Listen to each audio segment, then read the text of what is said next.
Herr Bundespräsident, Frau Bundeskanzlerin, Federal President, Herr Federal Bundesratspräsident, Chancellor, Herr President of the Vizepräsident des Bundesrat, Verfassungsgerichts, liebe Vice Kolleginnen und President of the Kollegen, Federal Constitutional Court, sehr geehrte Frau honorable members of the Lasker-Wallfisch, Bundestag, sehr geehrte Frau Mrs. Lasker-Wallfisch, Lasker-Wallfisch, meine Mrs. Damen und Herren, Lasker-Habrecht, ladies and gentlemen. an Auschwitz scheitert jede Gewissheit. Auschwitz has shattered every certainty. Auschwitz, das ist Auschwitz, Synonym a für synonym den for the planmäßigen systematic, industriellen Völkermord an den europäischen industrialized Juden, genocide of the European für die Jews, for the nationalsozialistischen National Verbrechen, Socialist crimes, für die Unmenschlichkeit im Menschen. for man's inhumanity to Am man. 27. Januar 1945 On the 27th of January befreiten Soldaten der Roten 1945, Armee Red Army troops das Konzentrations- liberated und the concentration and death 73 camp Jahren. 73 years ago. Was das heute noch mit uns zu tun hat, What does that have to do with us darauf today? hat Bundespräsident Roman Herzog That question was answered in no 1996 uncertain terms by Federal President Roman Herzog in 1996 at the eine first ceremony of unmissverständliche remembrance Antwort before gegeben. this Sie ist immer House. noch gültig. His answer is still valid Wir today. erinnern nicht, hat er gesagt, We do not want to unser Entsetzen preserve zu our horror, konservieren. he said.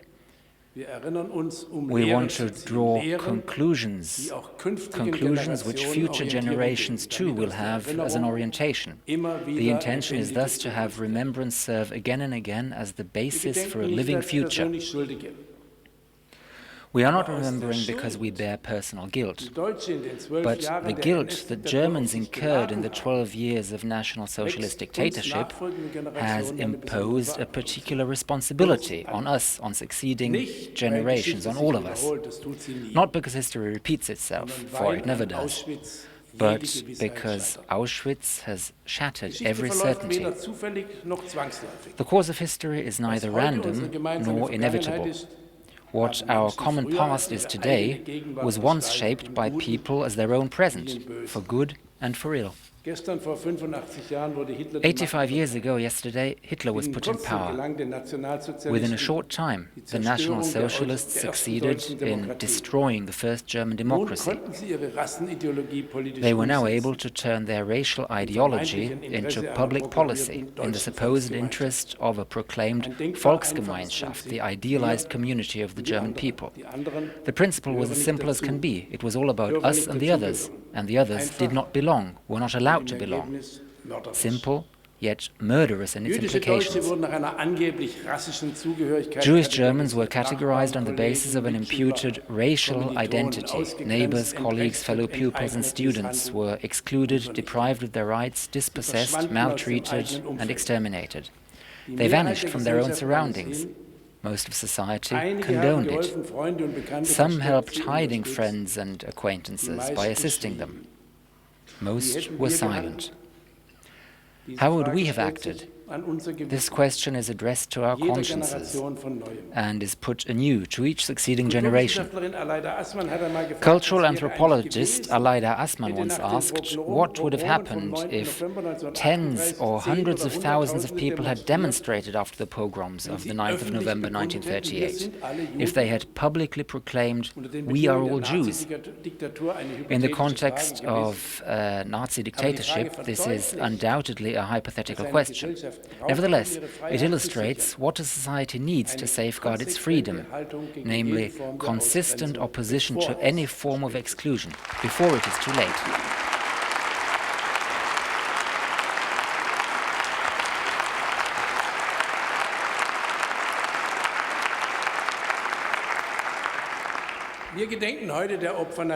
Today we remember the victims of National Socialist crimes, the murdered Jews of Europe, the Sinti and Roma peoples, the sick and disabled, those who were persecuted for their political views, homosexuals, Jehovah's Witnesses, forced laborers, prisoners of war, the Slavic peoples whose degradation to Untermenschen was more than a terminological classification.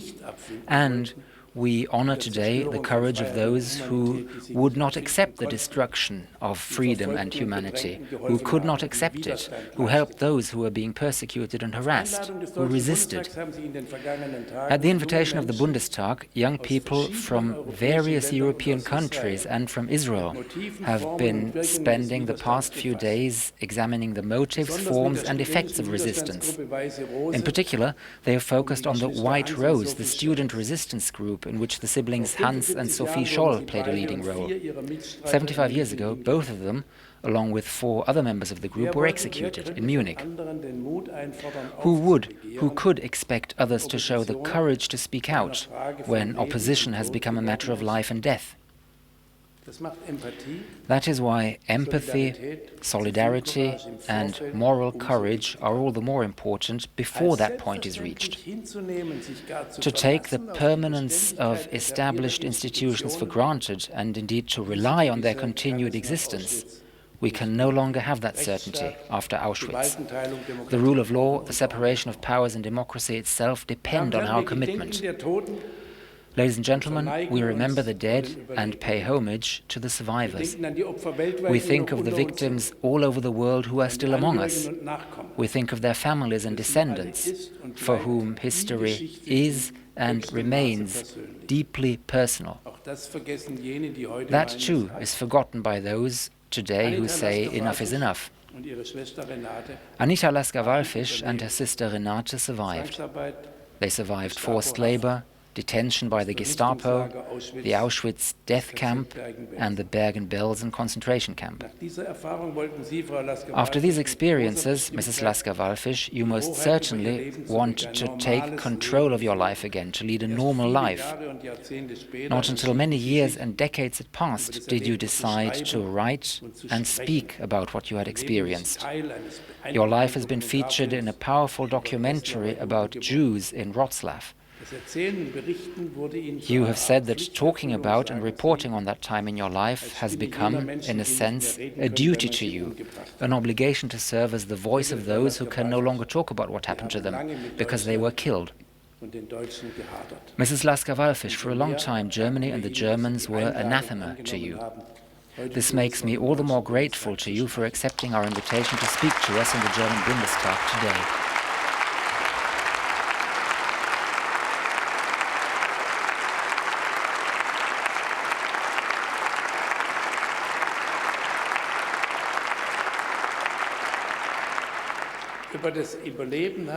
As regards your survival, you have said that you were simply lucky. It was coincidences that saved you and your sister from being murdered. Music played an important part in that. To be more precise, your ability to play the cello. A cello in Auschwitz? Music in Auschwitz, of all places? Scarcely imaginable, though. And yet, in the daily hell of the concentration and death camps, there was music. Many inmates made music and sang on their own initiative, in secret and in breach of the rules, though it was sometimes tolerated. Most of it was by order, singing on command, music to be broadcast over loudspeakers, camp choirs or orchestra, all initiated and ordered by the SS officers who ran the camp. The musicians were both Jewish and non-Jewish inmates. They had to play marches for the departure and return of the work crews. They had to provide background music for punishments and executions.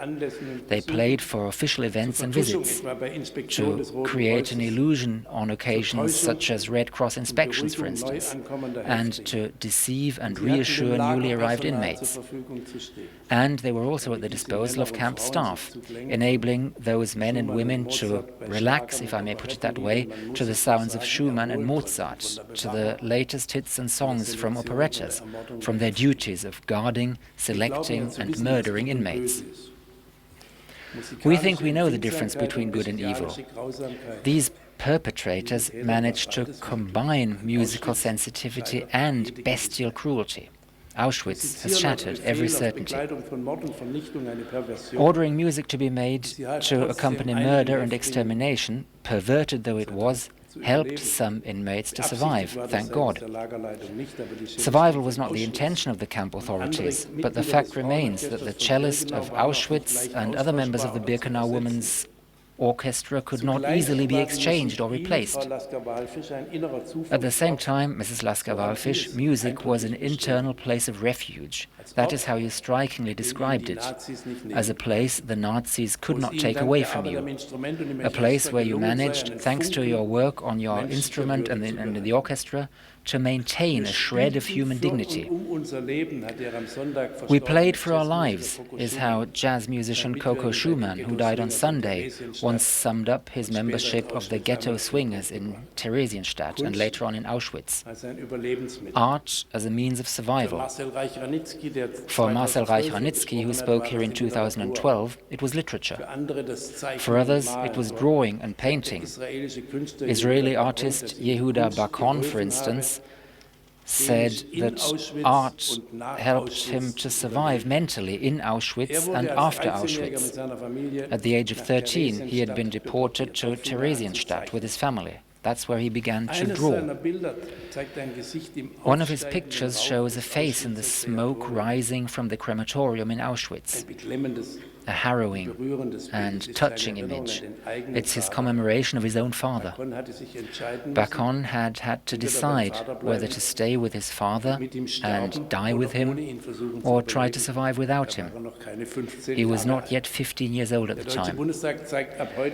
Beginning today, the German Bundestag is exhibiting a selection of the works of that great artist. Yehuda Bakon reconquered life through art.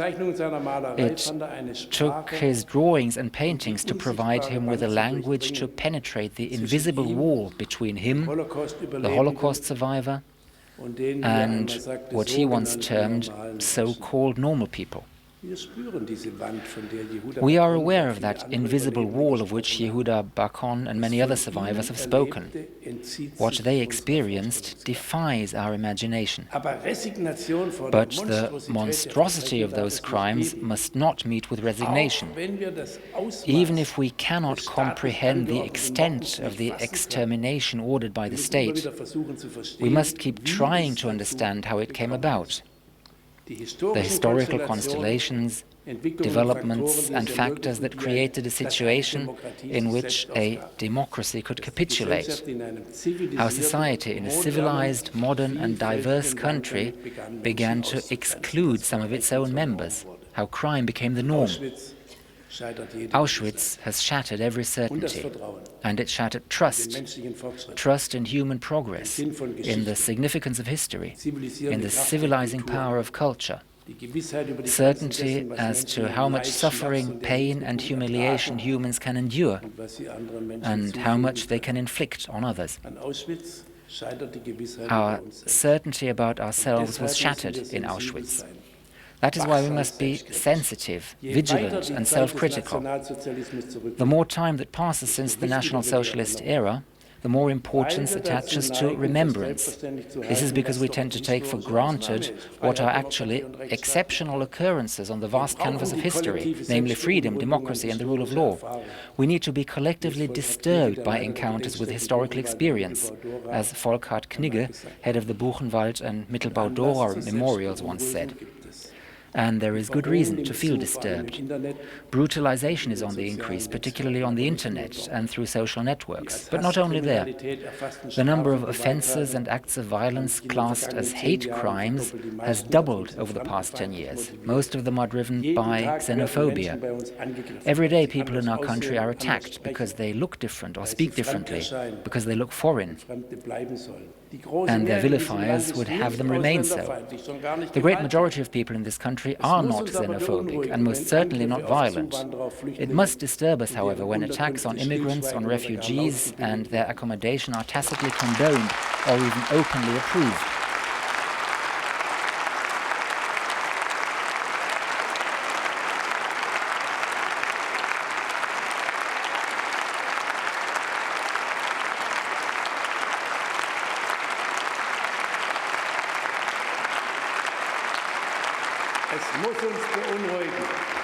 It must disturb us when people yield to the temptation to express the view that it would solve our problems if those others were to disappear.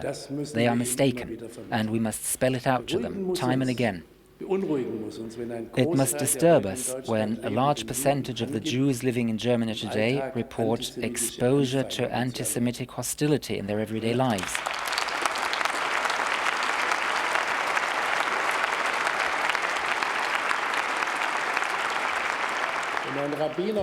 When a rabbi and his children have to wear their kippah hidden under a hood or a baseball cap. when anti-Jewish slogans are chanted and Israeli flags are burnt, as we experienced again only recently in Germany. These things are unacceptable.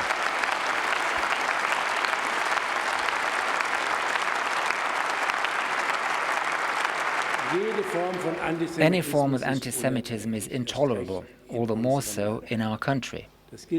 That applies to everyone who lives here, including those for whom Germany's past is not their own. It also applies to those who may have been subjected to rejection and discrimination themselves, either here or elsewhere. They have migrated into a community bound by shared responsibility. That is how Federal President Joachim Gauck put it in his address to this House. Migration brings obligations. Whoever wishes to live here must accept them. We insist on that.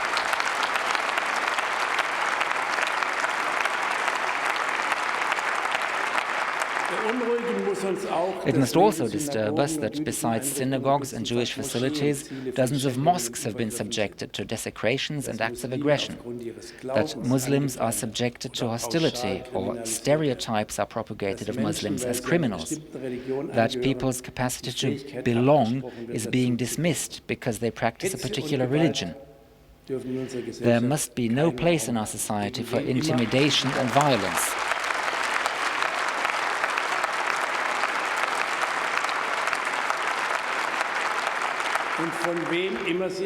Whoever their target and whoever the perpetrators. Stirring up hatred means exploiting people's uncertainty and fears.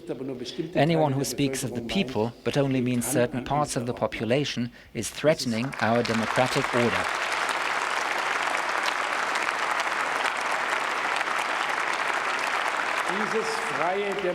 This free, democratic, constitutional and peaceful Germany in which we have the good fortune to live today has been built on historical experiences of immeasurable violence. The authors of our Constitution drew conclusions from that history. This is one reason why many people in the world have come to yearn for a home in our country. The basic law guarantees rights, but it cannot guarantee values such as consideration, decency and respect. Respect for the fact that all people are entitled to live their lives as they wish, to express their opinion, to live out their faith, to be free, as long as they do not thereby impinge on the freedom of others, and as long as they do not infringe the law or endanger public order. That may sometimes seem to be a lot to ask, it is true. But without such high expectations, tolerance would be a cheap virtue. By the same token, tolerance without clear limits would simply be the random fruit of ignorance.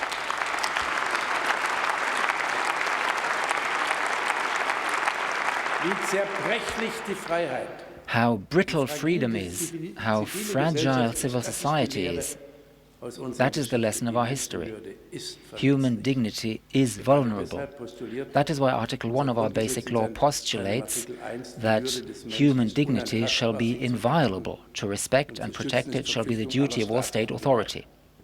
That is the standard by which we must measure ourselves, in our country and as a responsible partner in Europe and in the global community. Mrs. Lasker-Wallfisch, you owe your life to music, and music owes a lot to you.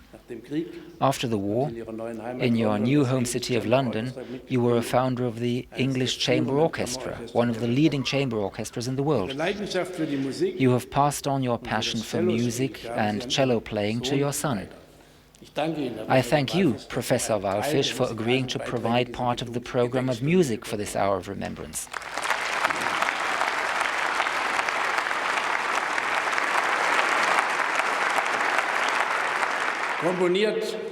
Your contribution was composed by Ernest Bloch, who came from a family of Genevan Jews. During the First World War, he resettled in the United States. In his music, he seeks to express his cultural identity and what he called the Jewish soul. He wrote the two pieces that you are about to hear in the 1920s. At that time, no one could have foreseen the extent of the destruction that Jewish culture would undergo in Europe. The failure of the attempts to annihilate it completely is a great blessing. It is also flowering again in our country, and for that we are grateful.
Können Sie mir das aufnehmen?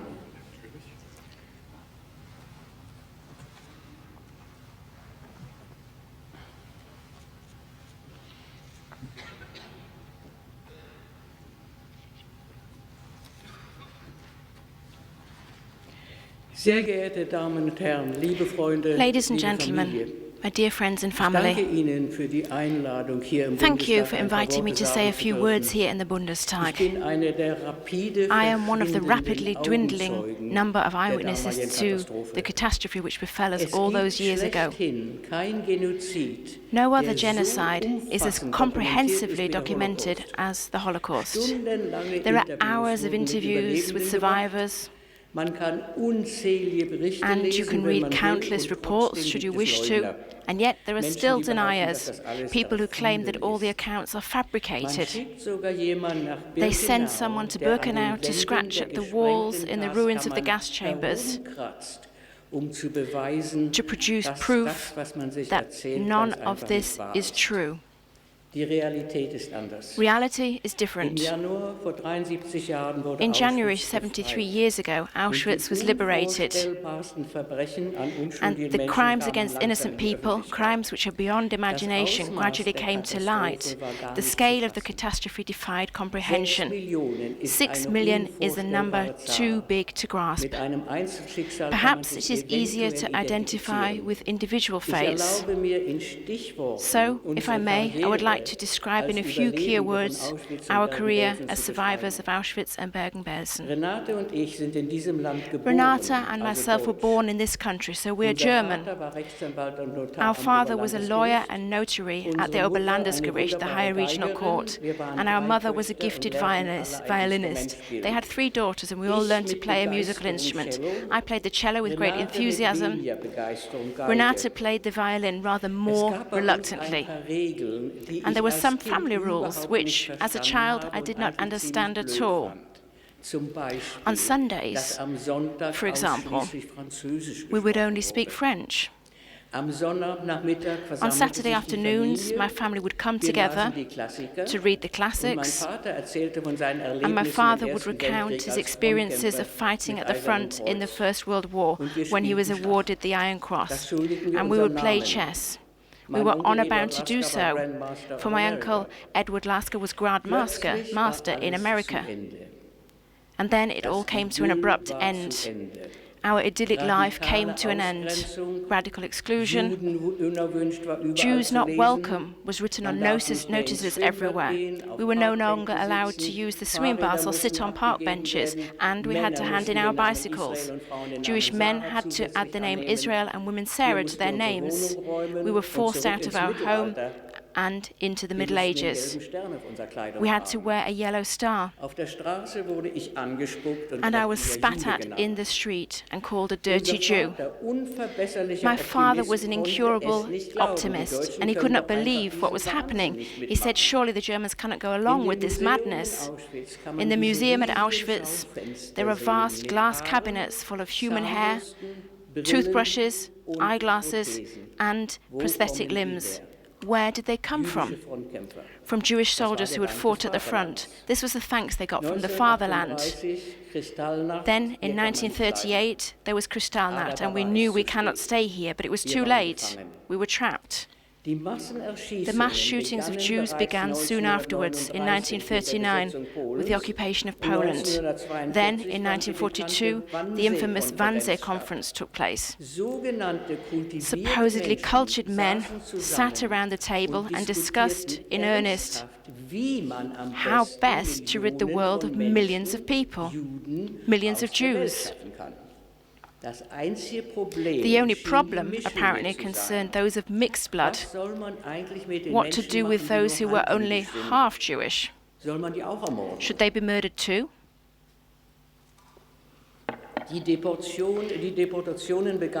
By now, there were regular deportations of Jews from all the territories under German occupation.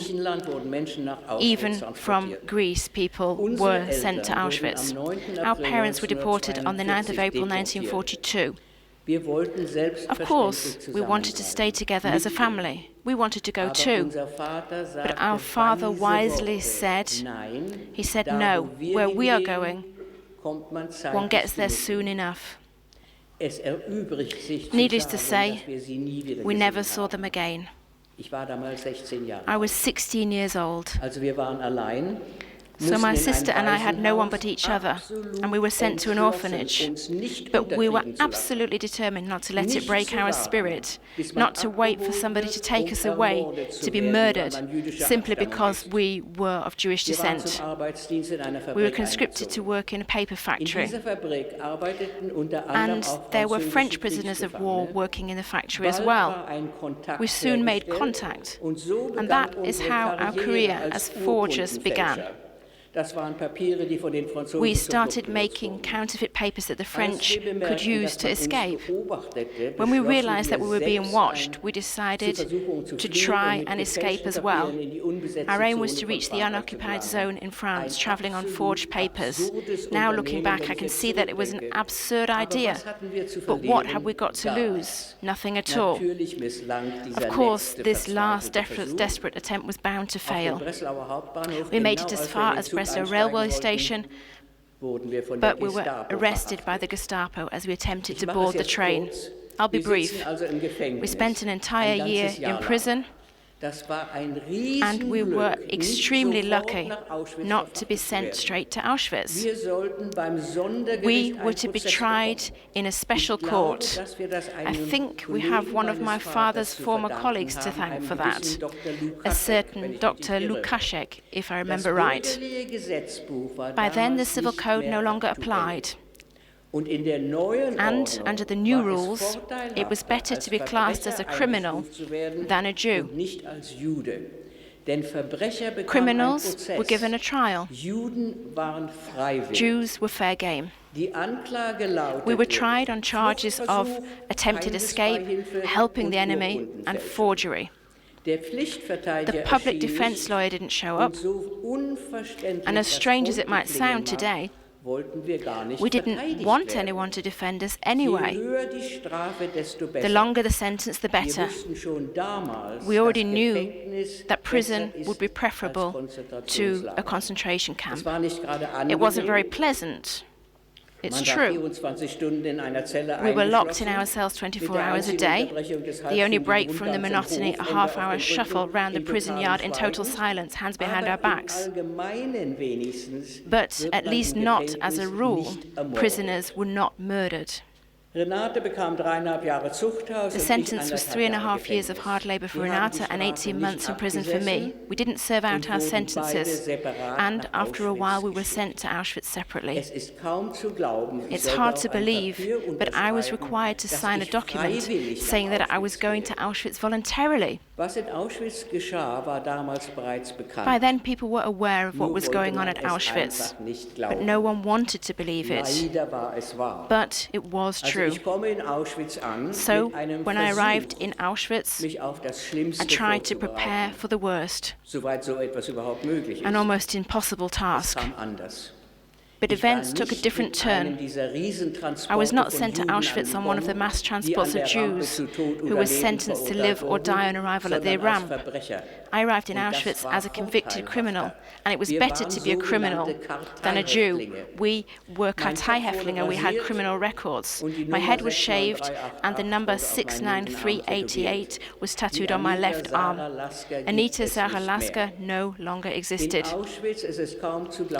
To my astonishment, there was music in Auschwitz, and they urgently needed someone to play the cello.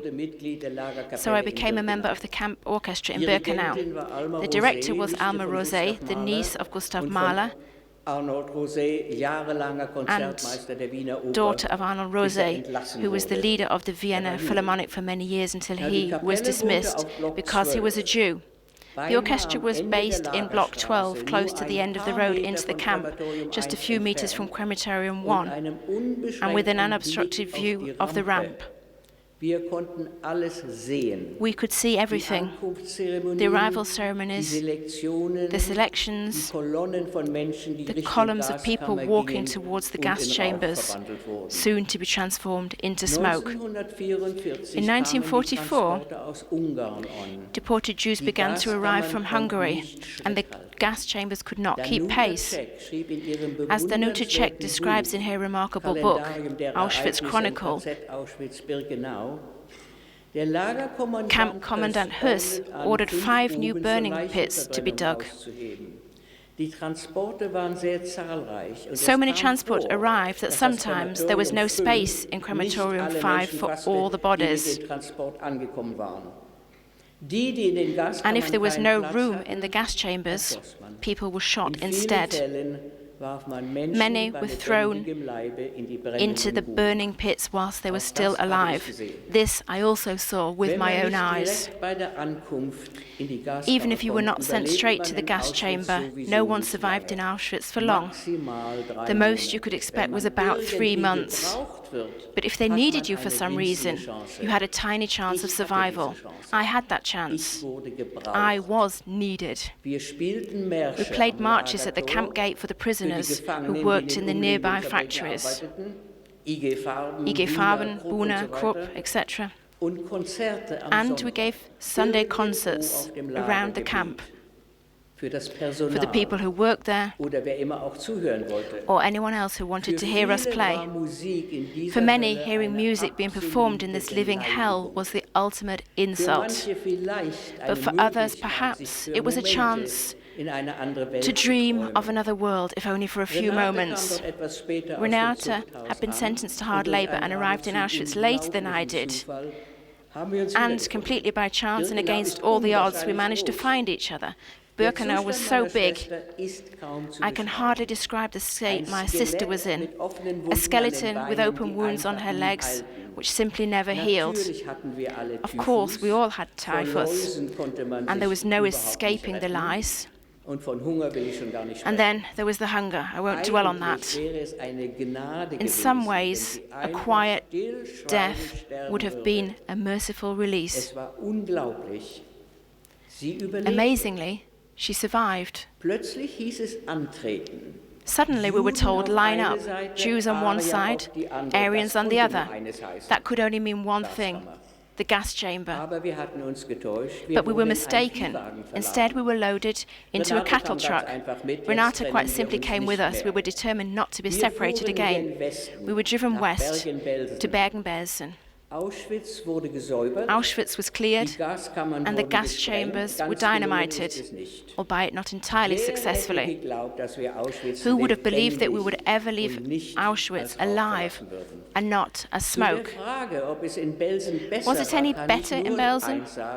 Well, all I can say is that it was different. In Auschwitz, they had devised the most sophisticated ways to commit mass murder. In Belsen, people simply perished. We existed, surrounded by rotting corpses, and waited for it all to end.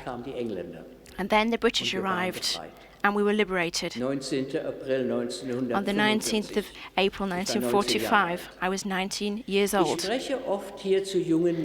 often talk about my experiences to young people in schools here, and not only the young. And one of the best questions that I'm always asked is, did you go home afterwards? No. Home no longer existed. We were a new genus of people, displaced persons, with all the problems that this entails. What was to be done with all these people? I don't need to spell out the answer. In the year 2000, the International Conference was held in Stockholm, and a decision was taken to make the 27th of January the official Holocaust Memorial Day and provide mandatory Holocaust education in schools. The mood was one of great hope for a better future. It is now more than 70 years since the Holocaust, and the perpetrator's generation is no longer alive. We cannot really take it amiss if today's young people refuse to identify with these crimes. But to deny that this is part of German history as well, that must not happen.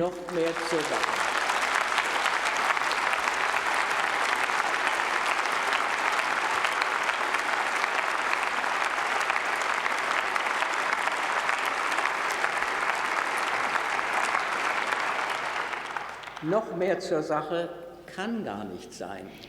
It cannot happen, we cannot let it happen. And as for the talk of drawing a line, what are we meant to draw the line under? What happened, happened, and it cannot be expunged by drawing a line. And it is not about feelings of guilt, they are quite out of place.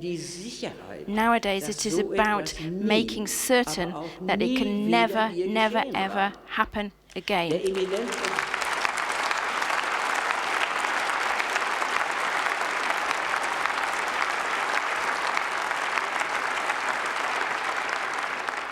The eminent historian Professor Yehuda Bauer said in his address to the Bundestag that people seldom learn from history and that the Holocaust is no exception, but that the Holocaust introduced a new dimension that had never been seen before. Industrial mass murder. Human beings were, quite literally, recycled. And after the cataclysm that was the Holocaust, Germany's conduct was exemplary. There was no denial. Anti-Semitism was no longer in vogue. Now times have changed, and today's world is a world of refugees. For us, all those years ago, the borders were hermetically sealed, whereas now they have been opened, thanks to an incredibly generous and courageous humanitarian gesture made here.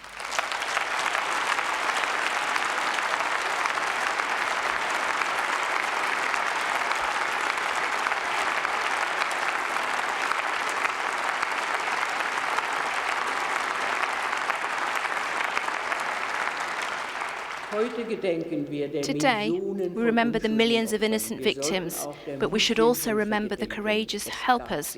There were some. Not enough, but there were some. People who put their own lives at risk by helping others. And we should not forget that either.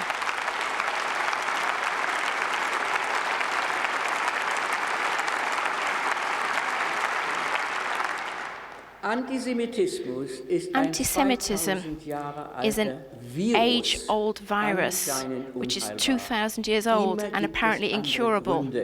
And it takes on new forms, focusing sometimes on religion, race. Today, the Jews might not be mentioned at all. Instead, people talk about the Israelis without really understanding the context or knowing what is going on behind the scenes.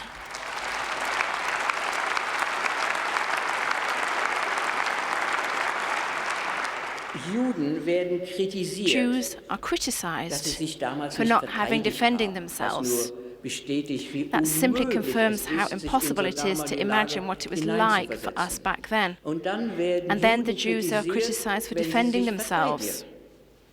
It's scandalous that Jewish schools, even Jewish kindergartens, have to have a police guard.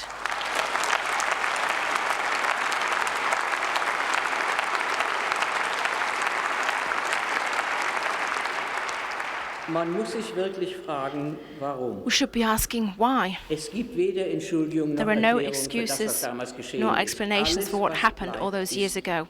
All that remains is hope. The hope that, ultimately, one day, reason will prevail. I have been invited to come to Germany many times over the years and have very positive contact with young people. On my last visit, I had a less positive experience. I was in Bavaria, in Rosenheim, and two truly admirable history teachers had organized with great enthusiasm and with no official funding at all a reading tour to schools in Traunstein. The plan was to have two very different eyewitnesses speak. One was Niklas Frank, son of Hans Frank, Governor General of occupied Poland, also known as the Jew Butcher. And the other was me. We met in the restaurant at my hotel and talked about the forthcoming visits. A man nearby had obviously been listening and was furious. He came over to our table and complained that again we were spoiling the pleasant atmosphere with all this talk of Auschwitz and so on. That would not have happened 5 years ago, let's say. Perhaps it would not have happened. So be careful. Sometimes I think that the orchestra in Auschwitz was a kind of microcosm, a society in miniature that we can learn from. All the nationalities were represented. It was a Tower of Babel. Who can I talk to? Only to people who speak German or French. I can't speak Russian or Polish, so I won't talk to them. So instead, we eye each other mistrustfully and automatically assume that the other person is hostile. We don't think to ask why the other person has ended up in Auschwitz as well. Many years after these events, I am in close contact with one of these other prisoners, a Polish woman, a pure Aryan, who played the violin in the orchestra. We never spoke to each other at the time, but thanks to an incredibly badly written book about the women's orchestra, we came into contact again and met up in Krakow. We still have problems finding a common language, but we do talk to each other and write to each other in English. In short, we've become friends and have found that we have far more in common than that which divides us. Perhaps this can serve as an example for today's problems. Talk to each other. Build bridges.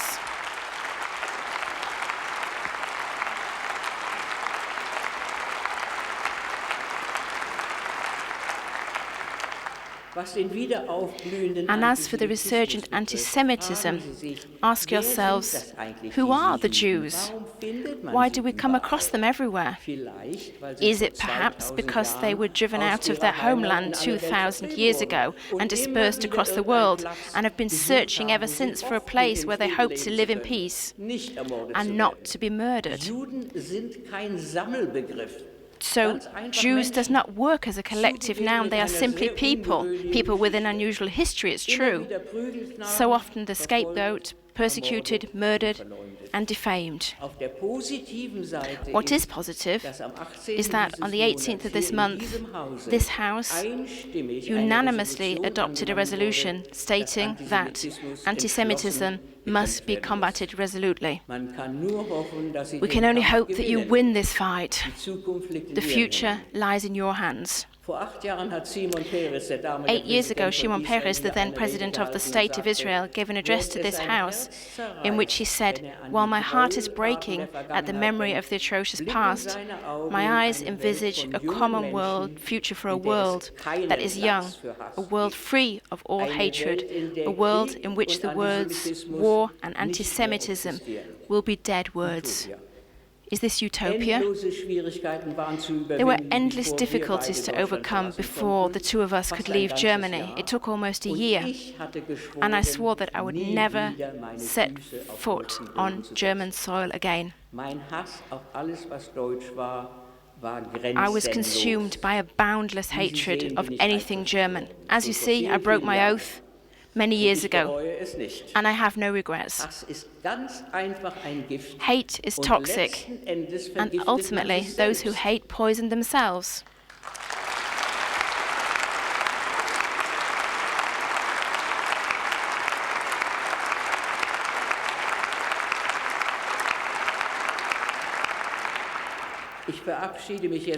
I shall now take my leave of you by expressing my thanks for your invitation and paying tribute to the dignity and openness with which you mark this day of remembrance every year. Thank you.